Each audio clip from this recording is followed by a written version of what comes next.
Greetings, I'm Jim Finley. And I'm Kirsten Oates. Welcome to Turning to the Mystics.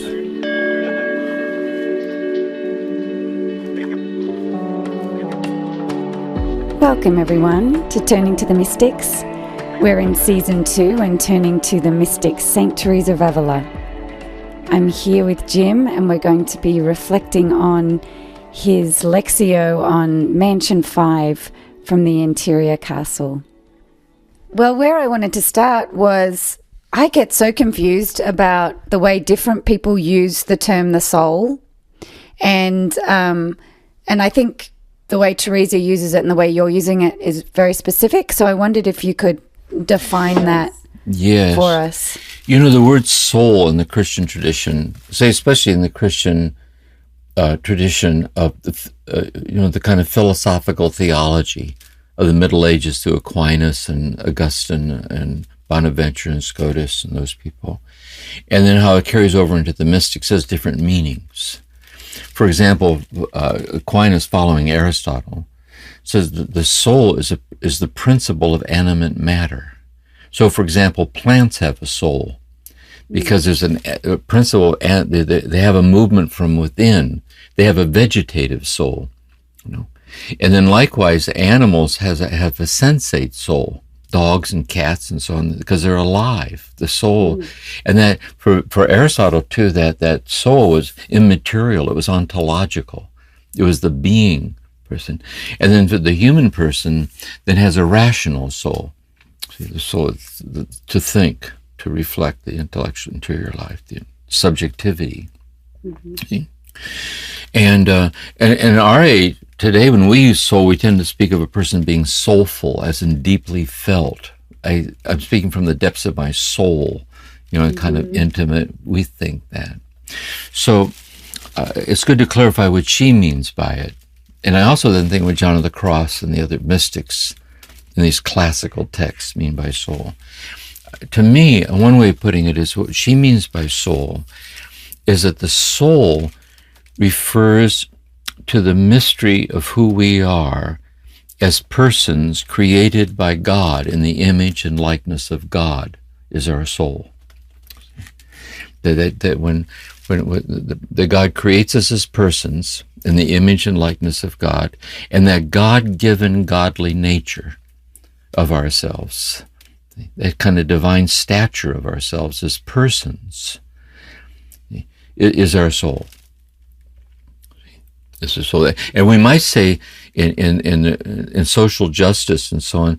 See, that's the innate value of the helpless, the innate value of the infant, of the elderly, of the poor. That the fact a person is impaired in their ability to function doesn't lessen their essential dignity. It's a spiritual dignity that they're a person. They're a person, and so the soul has to do with that sense of in faith, that there's this godly, spiritual, innate value to all of us as our soul. When she speaks then she says, so I'm now going to lead you into a journey through your own soul. And so she says, you may say to me, well, since I am my soul, how can you lead me into a journey into my soul? And she says, understand, there's different meanings of what it means to be in a place. So, for example, right now, I'm in my room here as I'm talking with you. You're in your room talking, and the people listening to this later are going to be where they are talking. So we're all in the place that we are, but the degree to which each of us is aware of and one with the far-reaching implications of what we're talking about as divine union varies greatly from person to person.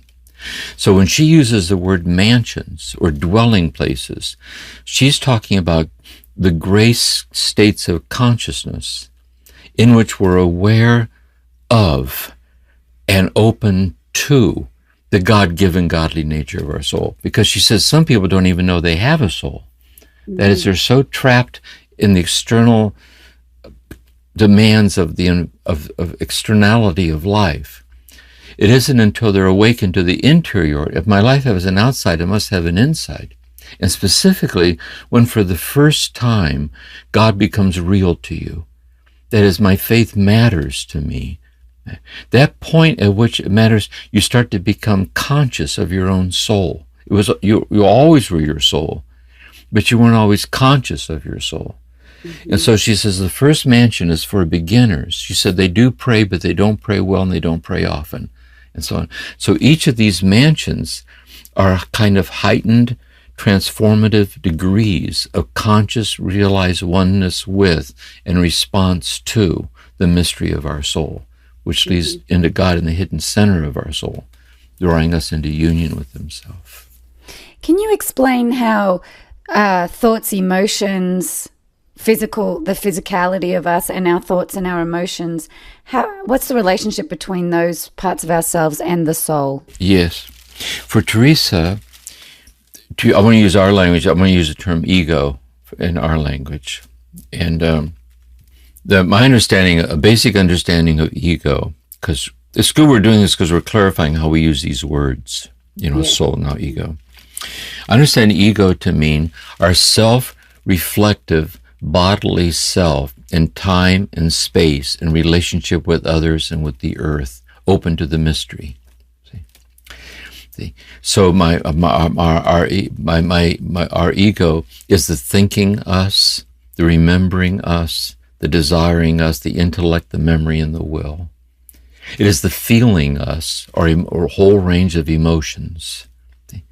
It is the bodily awareness of our bodily sensations within our relationship to ourselves, relationship to others, relationship to the earth. So God wants us to have a healthy ego. A lot of psychotherapy is the healing of the ego, internalized traumas and abandonments. God wants us to have a healthy ego, because if our ego isn't healthy, we suffer and other people suffer. And so the issue then for Teresa is that the ego also has the capacity to be open to the realization that we're living in a relationship with God, and that God's in a relationship with us. And God's relationship with us is the reality of us. It's through faith. See, the ego is endowed with God with the capacity for faith, which is the gift of faith, that transcends. It's out of the ego that we transcend the ego in the gift of faith, of knowing that we're in this relationship with God, and then the freedom to assent to that, because love is always offered, it's never imposed. So what she's saying is, when people don't even have a soul, it isn't just that their ego is wounded, as maybe through hurtful patterns and behaviors, internalized traumas, the things we do to each other. But it's the ego that's estranged from its openness to the transcendent. And so the first three mansions then refer to a graced awareness of our intellect, our memory, and our will, our senses, and how do we relate to these things in grounded, effective, and loving ways that are open to the presence of God in our life. And so the first three mansions then have to do with reflective prayer, lectio divina, discursive prayer, reflection, applying faith to daily life, and that's efficacious unto holiness. See, that's how God leads us on towards this union with God, so that when we die and pass through the veil of death, we go into unmediated infinite union with the infinite.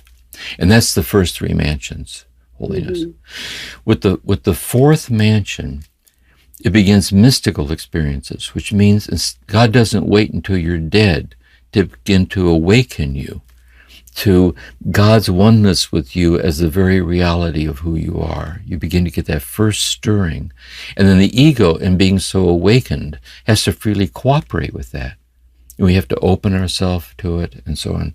So we see in the fifth mansion, we can then see as it moves deeper and deeper, the intellect is transcended. The thinking you and all that it thinks ceases, because it's finite. It cannot be, the finite self cannot be the foundation out of which an infinite union is realized, because it's finite.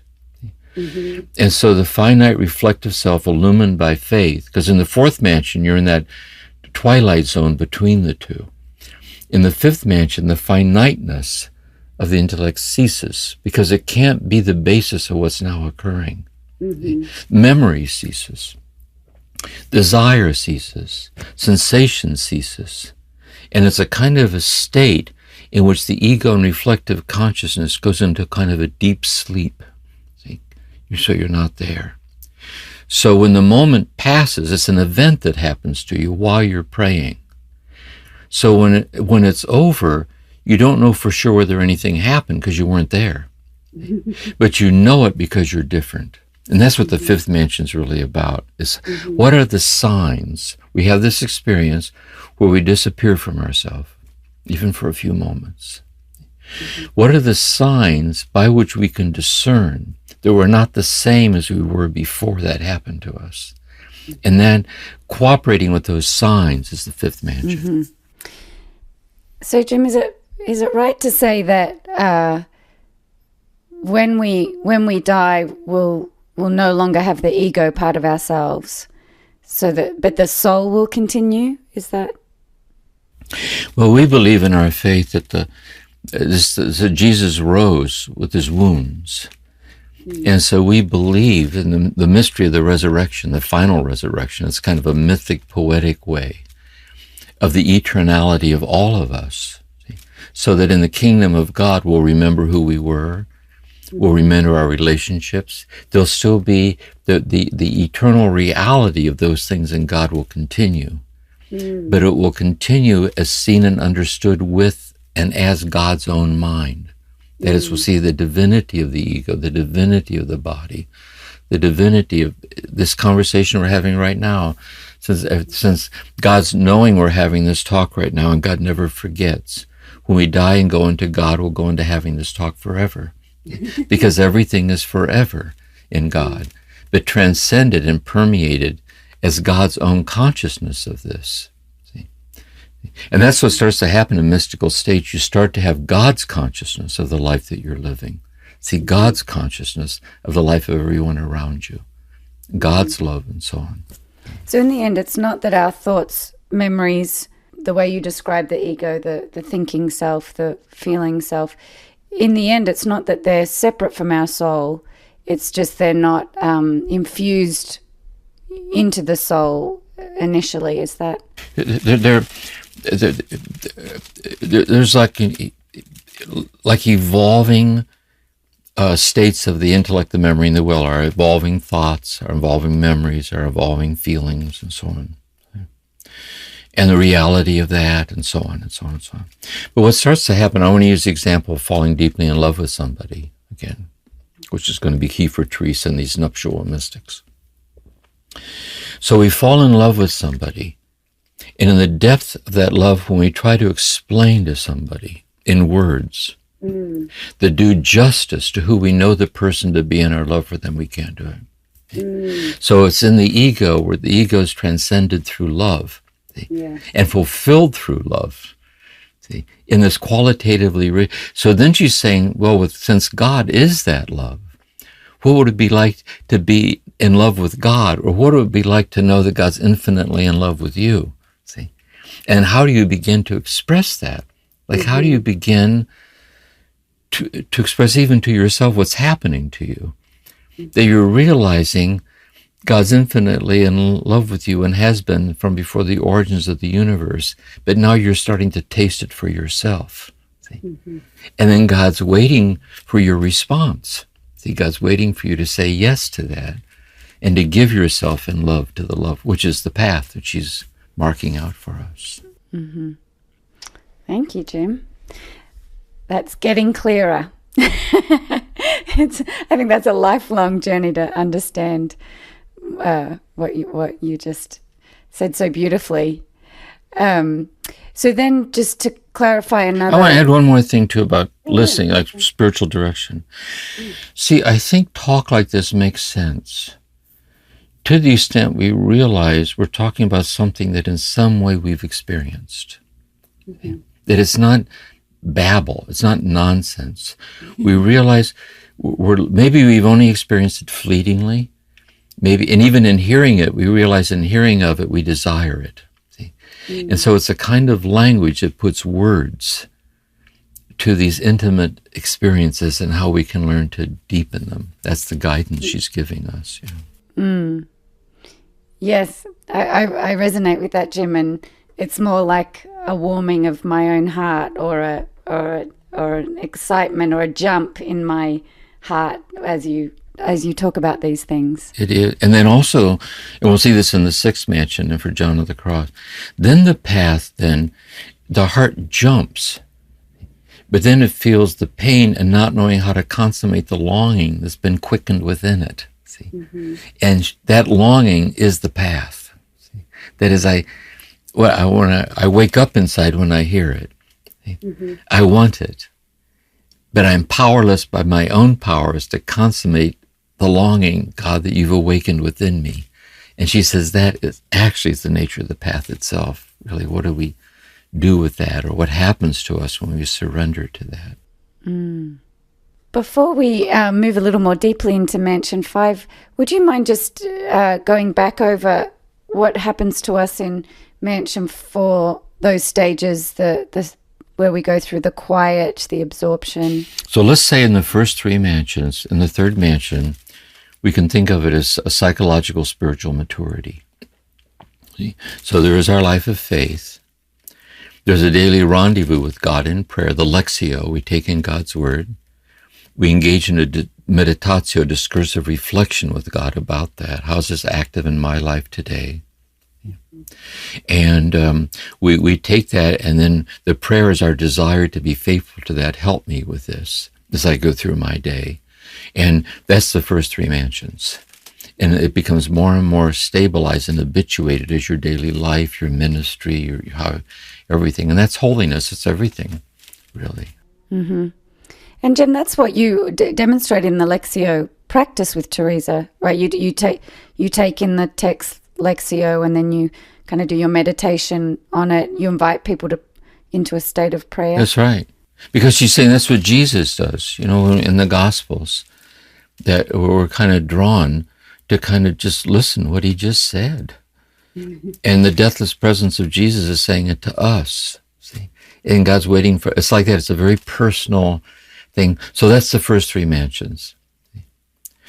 And by the way, she says there's some people who never have the experiences of the remaining mansions, and they're holier than some people who have them. She's the currency of the land is holiness. It's to do God's will, to live by love. Love for God, love for others, love for neighbor, all this. What starts to happen in the fourth mansion, you're praying that way, you're in your process of reflecting. And she says, what starts to happen, and she calls it the quiet.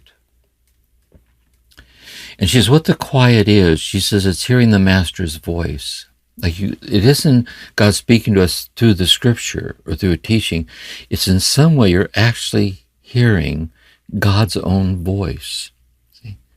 Somehow speaking to you, or God is in somehow, God's very presence is somehow infusing itself into your very presence. To the point that you're kind of held in a kind of a quiet fascination. So you instinctively pause, your thoughts fall into the background, and in that state of quiet, like this kind of quiet fascination, because it's very subtle, usually it's very delicate, you enter into a state of absorption. Absorption, Mary Froelich phrases it as a semi-voluntary state of quiet fascination, like as we are before a work of art or a sunset. So absorption is not union, we're getting at. But it's the state that offers the least resistance to union occurring. Okay? And then she says you watch very, very closely. So the prayer now becomes kind of obedientially following what's happening to you. Is the prayer. So you're not in control at this point in a way. You're kind of into new territory. And you start to realize, and she starts using this imagery. Instead she uses the imagery of water. Instead of God's grace coming to us from afar, you get the feeling that God's presence is welling up from some sudden place inside of you. And instead of reaching it through effort, the effort to meditate, the effort to concentrate, it's welling up of itself without your effort. And then imagine a basin filling with water, and the basin keeps expanding to accommodate the water. You realize that the love of God flowing into you is transforming you into itself, so your heart is being enlarged to divine proportions. That state, see, that's that fourth mansion state. It's like a dawning, but you're still, the first three mansions are still there, and that you still have to constantly choose to renew it when it slips away. You have to renew to open your fidelity to it. You're still there to actively cooperate with this deepening surrender, but the surrender is carrying you qualitatively into this new kind of realm betwixt and between the ego illumined by faith and the dawning of union. And the surrender happens in the ego. So I might notice thoughts arising or emotions that might be getting in the way of that surrender, and I that's where I surrender from, noticing that. And yes, yeah, I think this is the dignity of the ego. The ego, in realizing it's being transcended, must freely choose to die to its own demise and having the final say in who we are, which is really the glory of the ego. See, the ego knows it's in some very deep place beyond itself. And therefore it has to freely choose to die or to surrender to having the final say, which is an act of trust, really, because it knows by its own finite standards it's myopic or claustrophobic or it's constricted compared to this expansiveness that's now drawing us into itself. And that's really, but it's a battle, it's an arm wrestling thing because we're afraid of it. You know what I mean? It's a battle ensues because we're afraid to die, and also brings up internalized traumas and hurt. Like the two start feeling like each other. So wherever we were hurt in the past, how can I be safe and vulnerable at the same time? See, how do I know? Yet if I don't let go, see, I can't be released into the fullness. But how do I deal with this internalized holding on so I don't get hurt? And I think that's the intimacy part of it anyway, of learning to undergo this. That's why when you've taught this before, I've really felt that mansion 3 is kind of the anchor point. Even if you were to be able to have moments of later mansions, because the ego, until its final death, is always, is potentially going to be fighting the death. So what I tell people, what I think helps me, is I think what you're saying about returning to the third mansion. See, you need to check in and see whether or not your concerns are warranted. Because if you return, notice you're still sitting there, you're still breathing, no one's hurting you. You're not losing your ability to think. You're just not maybe necessarily limited to thinking. You're not losing your ability to choose. As a matter of fact, it's important that you choose. You have a life to live. So you have to check in and see whether that fear is actually warranted, because the stature of the self, that's what love of neighbor and love of self is all about. It's even a heightened regard for the dignity of your body, for the dignity of your mind, not a loss of it. It's just that you're no longer living on your own terms. So you're living on love's terms, which are transforming you. And it's even outside of the prayer or the meditation. When I'm back out in the world and trying to be the loving presence, I might find regrounding kind of those questions that are asked in the third mansion is important. Yes, and I think that's where the moral part comes in, all of it too. So let's say I'm infused with this love. I move to go out and realize that everyone around me is infinitely loved by God. And then I realize in my interactions, some of these internalized survival strategies formed in trauma and abandonment kick in. And I'm being distant or removed or dishonest or reactive. And then I realize I'm tempted to be down on myself or disheartened. Then I have to remind myself that God's infinitely in love with me, is precious in my brokenness. This is the good news. And I'm to live by the mercy of God who loves me in my wayward journey, and hit the reset button and start over again. And so this is always getting sifted back through the habits of our whole life. Yes. That's what makes it real, actually, I think.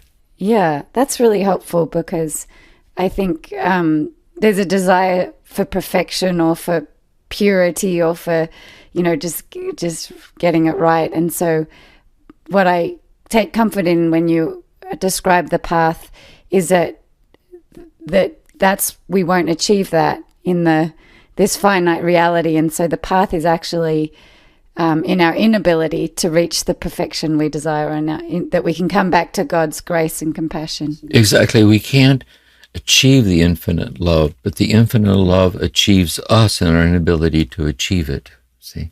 So perfection is really perfection in humility, perfection in gratitude, perfection in mercy, perfection in the surrender is the true perfection. Yes, that's so helpful.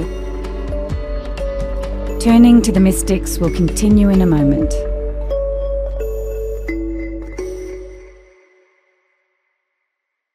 I just had one last question around Mansion 4, that you describe these events happening in a state of prayer, but is it true that they can also happen in moments of relationship with others or in other ways? Yeah, she says that in the fourth mansion. She says, sometimes you're not in prayer at all, like you're having a conversation with somebody, and all of a sudden you realize you're in the fourth mansion. That is, all of a sudden you realize that in this moment with this person, your heart's being enlarged to divine proportions of the holiness of this moment with this person, or in a quiet hour alone at day's end, or in the darkness of the night.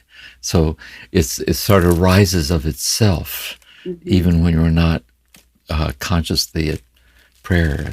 It becomes more and more habituated.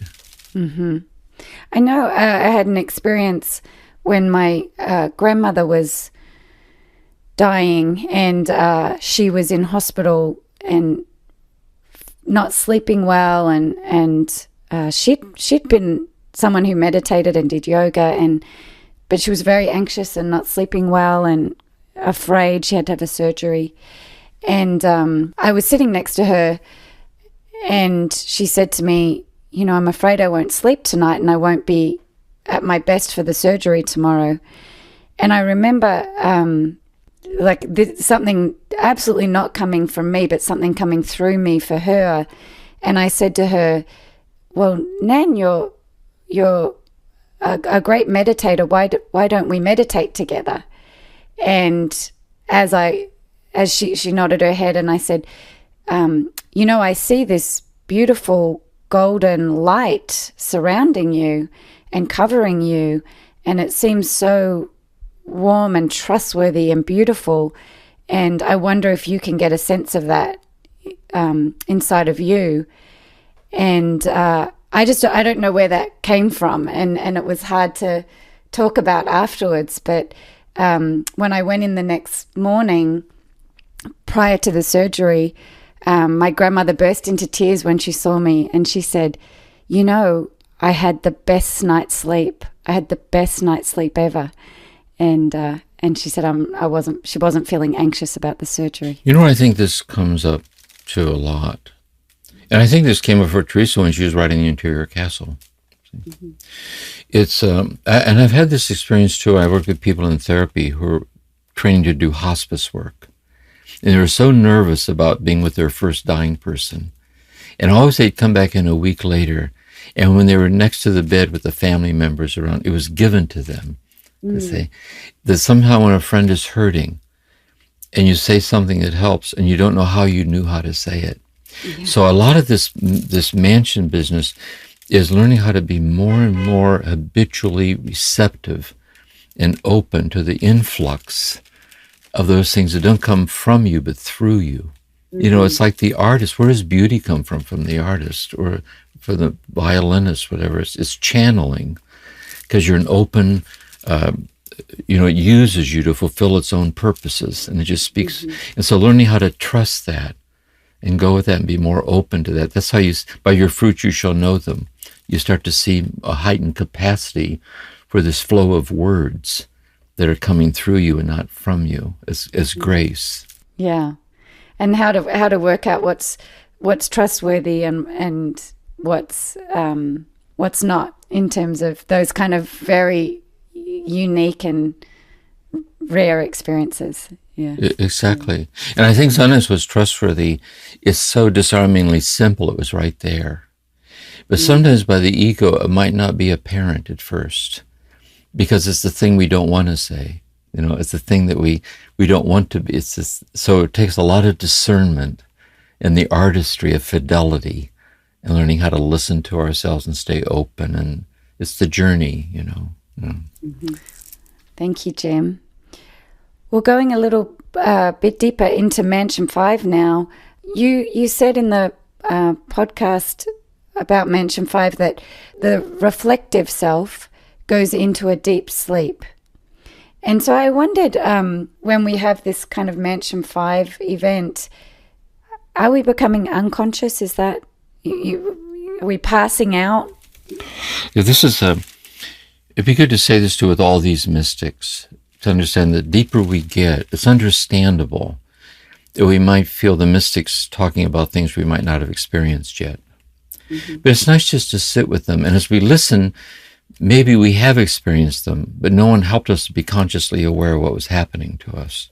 Mm-hmm. So one way to put it is this. Let's say that our ultimate destiny is infinite union with the infinite. We're awakened to it in our finite consciousness, awakened by faith. As it gets deeper, deeper, deeper, deeper, the finite self illumined by faith comes to the edges of itself, which in being finite, it can't be the basis for the consummation of that union. Mm-hmm. And so it ceases. It kind of ceases. It goes into kind of, it disappears from itself in reflective consciousness. Now, when it returns to consciousness, what happened when you weren't there, she says, feels like you could have been asleep. It's like a sleep. And the way you know you weren't asleep is discerning the ways you're different in the aftermath of that. Mm. Because in the seventh mansion, she's saying what happens in a way is that innermost oneness with you, hidden with Christ and God before the origins of the universe, is momentarily being actualized, standing free and clear. See? Like this. And so when you then return back from that communion, communion, then the you that was so transcended discerns the significance of what happened because of the changes it can see. That's how you discern it, and that's what she walks through. Then she helps us to understand that. Mm. She is so clever with her use of the silkworm and the butterfly example. It's just so brilliant. Yeah, because when the butterfly, in other words, I put it in the talk that I gave to is a butterfly is not a caterpillar with wings. It wouldn't get off the ground. So when it spins its cocoon, it disappears from view, so we can't see it, and then it emerges as a butterfly. In other words, it's the metamorphosis of your very subjectivity. It undergoes an utter metamorphosis. So when you emerge as this butterfly, so she says, in the moment of union, this fleeting union is going to become habitual in the sixth mansion. But in this fleeting fullness of union, you disappear from yourself. But then what you emerge as is a conviction that you were in God and God was within you. It's a conviction in your heart. You can't explain it, but it's a conviction in your heart. 2, a new desire to only do God's will. And thirdly, that you're a butterfly with tattered wings. That is, this is not the beloved. That is having tasted infinite union with the infinite beloved. Everything less than infinite union with the infinite beloved is infinitely less than what my heart will be fulfilled by. This is not the beloved. This is not the beloved. This is not the beloved. See? And yet she says you've never been more at peace in your whole life. Because if you accept that it's infinitely less than the beloved, you experience the beloved shining through the simplest of things. See?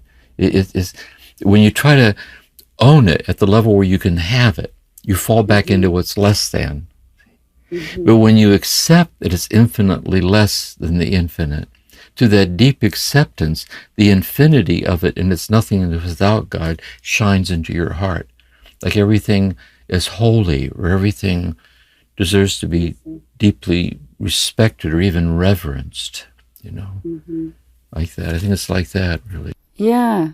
I'm surprised to hear you talk about the peace, because in that description of, the longing, the unsatisfied longing, that didn't sound so peaceful, but you're saying there's something deeper going on that helps us see God more clearly so we might feel the longing, the lack of the infinite presence, and that invites us into seeing it where it does exist and how it does exist. Yeah, that I mean, maybe in a moment I can look back and remember, maybe not. But somewhere along the line, something happened to me. And it's put me in this state, so hard to talk about, of the not enoughness of everything, including myself. Like no landing place. The Son of Man has nowhere to lay his head, except in the bosom of God. And so there's no rest for me, except resting in the eternal, resting in me, and so on. And yet, by accepting this unexplainable thing that's happened to me, like a pilgrim of the absolute kind of roaming about, I've never been more at peace before in my whole life, because it amazes me. I'm just amazed. There's something that I can't explain. It's boundaryless and vast in all directions. When I turn to have it, it goes away. But it shines out intimately from here, there, everywhere. I think it's kind of like that in a way. I love the way she talks about the house the caterpillar builds as the house is like our life in Christ. And I wondered if you just reflect on that a little bit. Let's say our house is our life. And let's say God gives us our life. And when we're given our life, we think we're given our life to have our life. And at a certain level, that's important in terms of the ego. We have to develop skills and talents, and, that's real. But when we push that too far, so when Jesus says, he who loses his life for my sake will find it. So you have your life, but then you begin to realize, like, you can't love and live on your own terms. See, you were given your life to lose your life by surrendering yourself over to what love is asking out of you. And therefore your house is the house you were given to lose. I mean, given to give up as something you owned, that you don't belong to yourself. You belong to God, and you belong to love. And so you're dispossessed. So you're dispossessed by love, which is a heightened sense of authenticity in your life through love. And that Christ is the transformative engine kind of that. Christ is the revelation of the fullness of what's happening to us.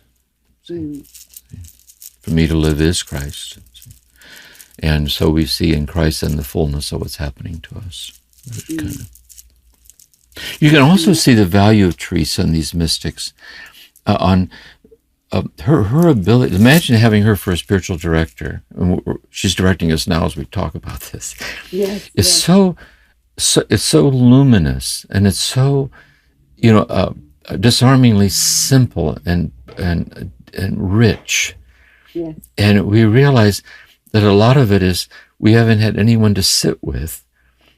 We don't live in a society that cultivates or invites us to this. And so the contemplative church, the living school, all this, really, it's an ongoing lineage of this kind of mystical Christ consciousness in the world, and realizing it's our turn, it's happening to us.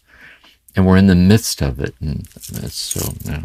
Well, I remember when that experience happened to me with my grandmother, there was no one I could talk to that could really help me understand it or really even celebrate it with me. And I tell it on this podcast because I'm hoping people here might understand.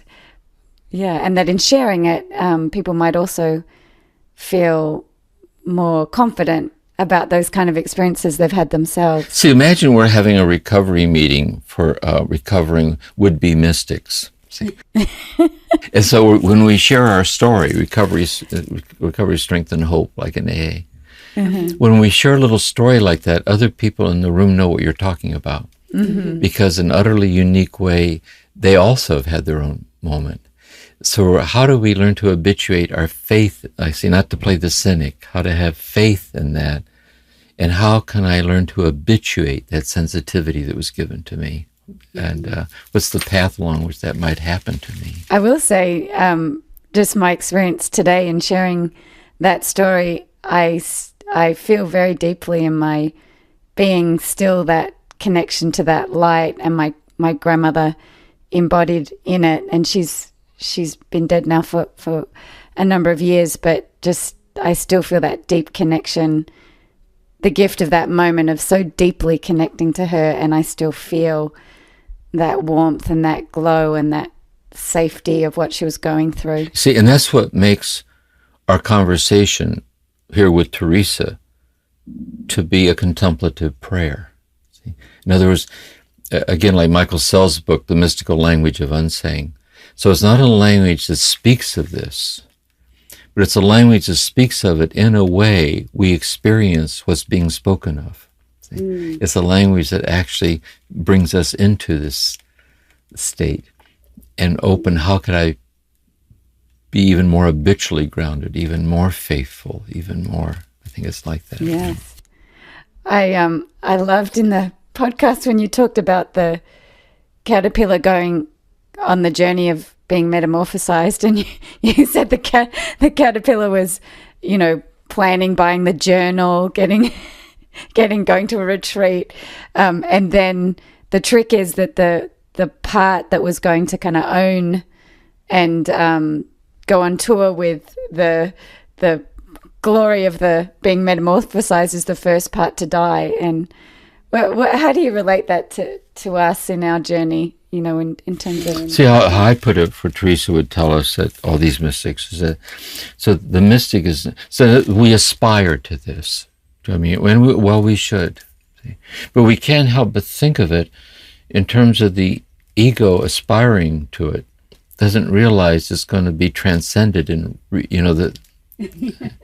and so then the mystic isn't someone who says, listen to what happened to me. Listen to what I've experienced. The mystic is the one who says, look what love has done to me. There's nobody left. Thomas Merton said, I'm blown down the street like leaves scattered in all directions. See, do I even have a life? Like, pardon me, I don't speak English. I can bear witness to it, but I don't bear witness to what I have. I bear witness to what I'm called to share happened to me, that by sharing it, it might happen to you. And it's just a very different feeling. Yes. Yeah, I'm sensing into it. It's not like a rising up and kind of standing above and I know this, I've done this. It's actually a much more humble kind of, it is. Something was done to me, and I'm trying to find the words to describe it. Yeah, and also another image of it might be the more deeply I descend in being humbled, that is, I'm powerless in my meditation, I don't know how to go on. The more deeply I'm humbled, the more I discover the abyss-like depths of God welling up and giving itself to me in and as my intimately accepted powerlessness. See, that's what's so surprising about it. As low as we went, Lao Tzu talks about the Tao like water. He said the Tao is like water. It descends into the lowest places to give life to everything. And so the lower we go, we discover the depths of our nothingness, drops down into and opens out on the bottomless abyss of this love welling up and giving itself to us in the very nothingness in which we didn't know what to make of anything. See? And then it's carrying us along and transforming us into itself. It's very much like that, I think. There was another phrase that I'd never heard that really, I mean, when you said it, that you said, resurrection is not the resuscitation of a corpse. I'd never heard that, and it really struck me. A very powerful thing to say. What on the flip side of that? So, if resurrection is not the resuscitation of a corpse, how would you say it? Yeah, it's See, it isn't as if, let's say I'm still in my ego self, illumined by faith. And let's say I believe I hear about the mystery of eternal life. And let's say I hear about the mystery of the resurrection, this mythic language of the final resurrection. The mystery of the final resurrection is the ultimate, which is really the ultimate victory of love over all forms of suffering and death. Resurrection. I'll be resuscitated into this life, living here in Marina del Rey, with my library, walking around what I'm going to have for lunch. I'm resurrected. I'm not resuscitated. I'm not brought back to this. Rather, this is broken wide open and transformed into the boundarylessness of God's own life, in which the eternality of this daily life will live on and on and on, that way in God. So the resurrection is to be born again, see. Amazing grace. Once was lost, but now I am found, was blind, but now I see. It's not resuscitating back to something. Rather, it's being carried forward into a boundaryless state utterly beyond what we in our still unawakened state could scarcely even begin to imagine. It's more like that, yeah. And then what she's saying is the resurrection then becomes an event in consciousness, which is mystical union. That even while still on this earth, we can taste and live directly the deathless life of God, and our nothingness without God. Can you describe a little bit more about why does she add that the butterfly has tattered wings? What's that pointing to? I'll make it personal. I'm pleased we can do these talks, and I'm pleased that I'm writing 6 hours a day on my healing book, and I'm pleased that my daughters visit me on weekends and so on. But with Maureen dead at 77 years old, I barely get by. Barely get by. See? And I'm falling apart here, unraveling. See? And just keeping up with things is too much for me. But if I accept it's too much for me, because I'm old, I'm old.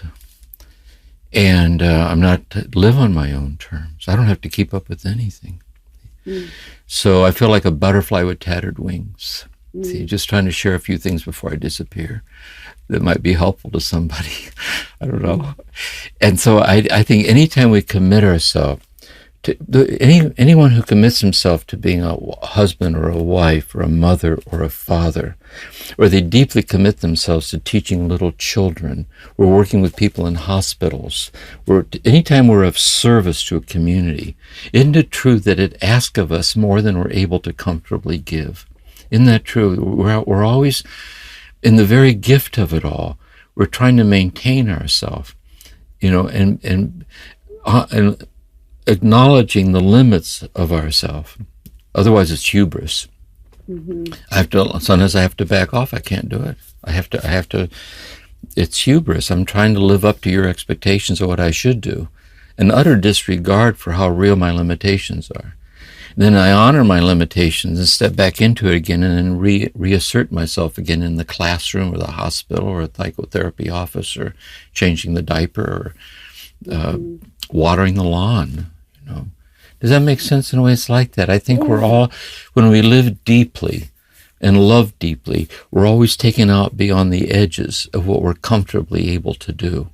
And we have to humbly stay grounded in that, and we're transformed at the crest of the wave. And to me, that's being a butterfly with tattered wings. That's so helpful. Thank you for sharing that, Jim.